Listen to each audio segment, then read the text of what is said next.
மீன் குழம்பு செய்வது எப்படின்னு வாங்க பார்க்கலாம். மீன் குழம்புக்கு என்னென்ன தேவைன்னு பார்த்தா, வெங்காயம், தக்காளி ரெடி பண்ணி கட் பண்ணிக்கலாம்.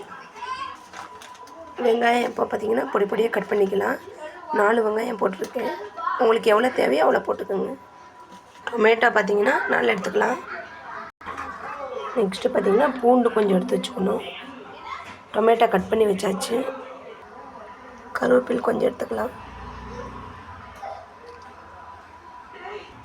ஒரு லெமன் சைஸு புளி எடுத்து ஊற வச்சுக்கலாம். தேங்காய் கொஞ்சம் எடுத்துக்கலாம். மீன் குழம்பு செய்வதுக்கு என்னென்ன பொருள்லாம் வேணும்னு எடுத்து வச்சுருக்கேன்னு பாருங்கள்.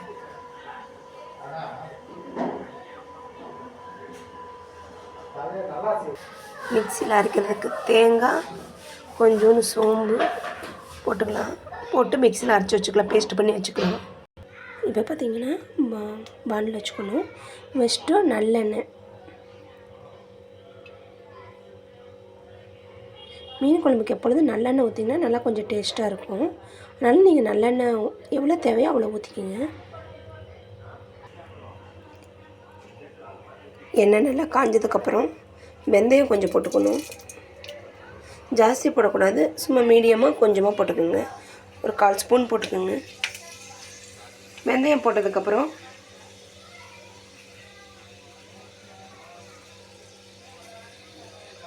நல்லா வெந்தயம் இதானதுக்கப்புறம் பூண்டு போட்டுக்கோங்க.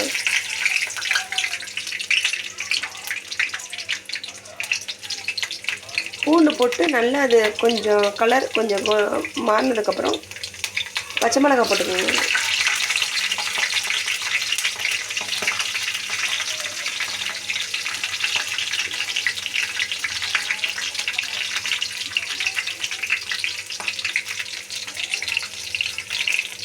பச்சை மிளகாய் போட்டதுக்கப்புறம் வெங்காயம் போட்டுக்கோங்க.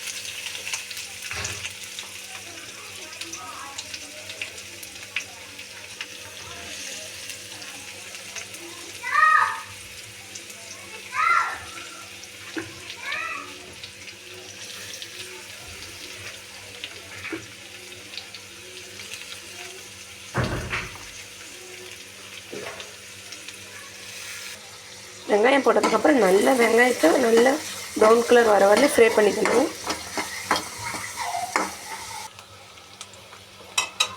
வெங்காயம் பார்த்திங்கன்னா நல்லா ப்ரௌன் கலரில் கொஞ்சம் ஆயிடுச்சு. இந்த மாதிரி நல்லா ப்ரௌன் கலரில் வரணும்.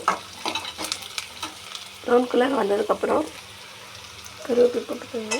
ஏன்னா கருவேப்பிலை முன்னாடியே போட்டோம்னா ஒரு மாதிரி இப்படி போட்டால் தான் நல்லா டேஸ்ட்டாக இருக்கும். இந்த ஃப்ளேவர் நல்லா இறங்கும். கருவேப்பிலை போட்டதுக்கப்புறம் டொமேட்டோ போட்டுக்கலாம்.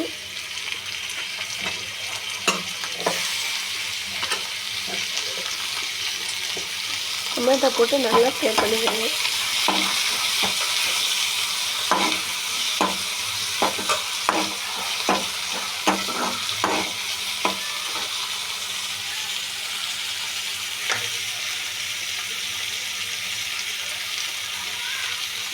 டொமேட்டோ போட்டதுக்கப்புறம் உப்பு போட்டுக்கோங்க. உப்பு போட்டு நல்லா ஃப்ரை பண்ணிக்கோங்க.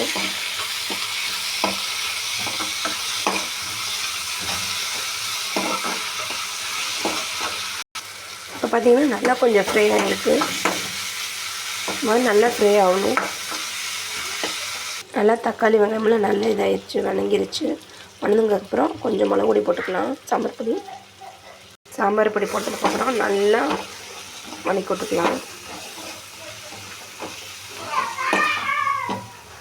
இப்போ பார்த்திங்கன்னா மஞ்சத்தூள் கொஞ்சம் போட்டுக்கலாம்.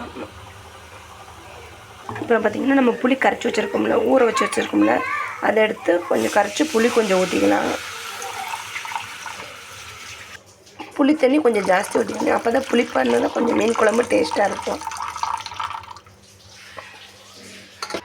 இப்போ பார்த்திங்கன்னா புளியெல்லாம் ஊற்றி தண்ணியெலாம் ஊற்றி மிக்ஸ் பண்ணி வச்சிட்டோம். பார்த்திங்கன்னா குழம்பு கொஞ்சம் காஞ்சிருச்சு. காஞ்சதுக்கப்புறம் பார்த்திங்கன்னா நம்ம தேங்காய் பேஸ்ட்டு பண்ணி வச்சுருக்கோம்ல, அதை ஊற்றிக்கணும். இப்போ பார்த்திங்கன்னா உங்களுக்கு எவ்வளோ தண்ணி வேணுமோ அந்த அளவுக்கு தண்ணியெல்லாம் நல்லா ஊற்றி வச்சுக்கோங்க. தேங்காய் பேஸ்ட்லாம் போட்டிருக்கோம். தண்ணி உங்களுக்கு எவ்வளோ வேணுமோ அவ்வளோ இந்த மாதிரி தண்ணி ஊற்றிக்கிங்க. இப்போ இது கொஞ்சம் காயணும். குழம்பு கொஞ்சம் காஞ்சதுக்கப்புறம் ஃபிஷ் போடணும். இப்போ பார்த்திங்கன்னா குழம்பு கொஞ்சம் காஞ்சிருச்சு. காஞ்சதுக்கப்புறம் நீங்கள் மீனை போட்டுக்கலாம்.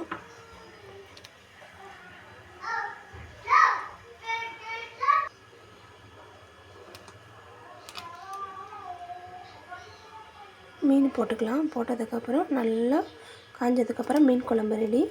இந்த மாதிரி உங்களுக்கு வீடியோ வேணும்னா நெக்ஸ்ட் கமெண்ட் பண்ணுங்கள். நெக்ஸ்ட் வீடியோ பார்க்கலாம். இந்த வீடியோ உங்களுக்கு பிடிச்சிருந்தா ஷேர் பண்ணுங்கள், லைக் பண்ணுங்கள், கமெண்ட் பண்ணுங்கள்.